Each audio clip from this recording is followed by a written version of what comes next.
திமுகவுக்குன்னு ஒரு பெரிய வாக்கு வங்கி இருக்கு. அது நம்ம திமுக ஏடிஎம்கே 2 பேருக்குமே ஒரு பெரிய வாக்கு வங்கி இருக்கு. இதுல மாற்று கருத்து இல்லை. ஆனால் திமுகவும் சரி ஏடிஎம்கேயும் சரி கூட்டணி பலத்தை நம்பிக்கிட்டு தான் அவங்க எல்லாருமே பயணிக்கிறாங்க. இந்த கூட்டணி இல்லாமல் அவங்க எல்லாருமே தனிச்சு நின்னா யாரும் பெரிய வெற்றியை ஈட்ட முடியாது. இது உங்களுக்கே தெரியும். அதே சார்ந்து தான் விஜய் அவர்களும் எடுத்திருக்காங்க. கூட்டணியில் தான் நாங்கள் கூட்டணியோடு தான் எங்களுடைய களம் பயணிக்கும் அப்படிங்கிறத அவங்க தெளிவு அதை முதல்ல இருந்தே அவங்க தெளிவுபடுத்திட்டாங்க. அப்போ ஏதோ ஒரு கூட்டணி அவங்கள சார்ந்து வர இருக்கு.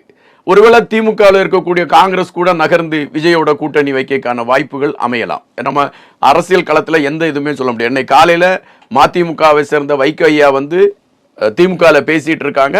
அன்னைக்கு மாலையில போய் அதிமுகவோட அவங்க கூட்டணி அமைக்கிறாங்க. இது நம்ம பார்த்துருக்கோம் அரசியல் களத்தில். இதுதான் பாட்டாளி மக்கள் கட்சியும் பண்ணியிருக்கு. ஸோ ஒரு அரசியல் கட்சி இப்படிதான் கூட்டணியில் போகும் அப்படின்னு கிடையாது. எங்களுடைய கோட்பாடுகள் வேற, ஆனால் நாங்கள் கூட்டணியாக ஒன்று சேருவோம் அப்படிங்கிறதெல்லாம் எல்லா அரசியல் கட்சியும் எடுத்துக்கிட்டு இருக்கு. இப்போ திமுக கூட பயணித்துட்டு இருக்கக்கூடிய காங்கிரஸ் கடைசி வரை திமுக கூட தான் பயணிக்கும் நம்மளால சொல்ல முடியாது. அந்த கூட்டணி மாறுவதற்கான வாய்ப்புகள் இருக்கு. அப்போ இன்னொன்று பார்த்தீங்கன்னா, இளைஞர்களை பொறுத்த மட்டில் எல்லா மட்டத்திலே நீங்க எந்த மட்டத்தில் போய் பார்த்தாலும் அவங்க ஒரு மாற்று அரசியலை தேடுறாங்க. எல்லா இளைஞர்களுமே ஒரு மாற்று அரசியல் இங்க தேவை. நம்ம 60 வருஷம் திமுக அதிமுகவுக்கு இந்த ஆட்சியை கொடுத்து பார்த்துட்டோம். அதுல விமர்சனங்கள் தொடர்ந்துகிட்டு தான் இருக்கு. எதுவுமே ஒரு முடிவு எட்டல. அப்படிப்பட்ட கட்டத்தில் ஒரு மாற்றான ஒரு அரசியல் வந்துடட்டுமே அப்படிங்கச்சமே அவங்க விஜயை தேர்ந்தெடுக்கிறதுக்கான வாய்ப்பு இருக்கு. இந்த இளைஞர்கள் மாறிட்டாலே ஒரு பெரிய மாற்றத்தை அது உருவாக்கி விடும்.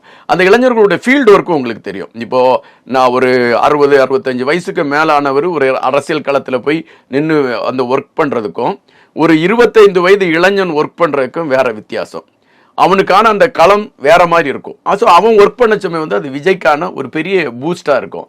கண்டிப்பா பாருங்க, அரசியல் களத்துல ஒரு பிஜேபிக்கும் ஏடிஎம்கேக்கும் விஜய் கூட்டணிக்கு போவாரான்னா அது பிஜேபி இருக்கிறவரை அங்க ஏடிஎம் கூட்டணியில விஜய் போவாராங்கிறது ஒரு கேள்விக்குறிதான். ஏன்னா கொள்கை எதிரி பிஜேபி அப்படின்ட்டாங்க. அதனால அதுக்குள்ள அவங்க போறது ரொம்ப கேள்விக்குறி.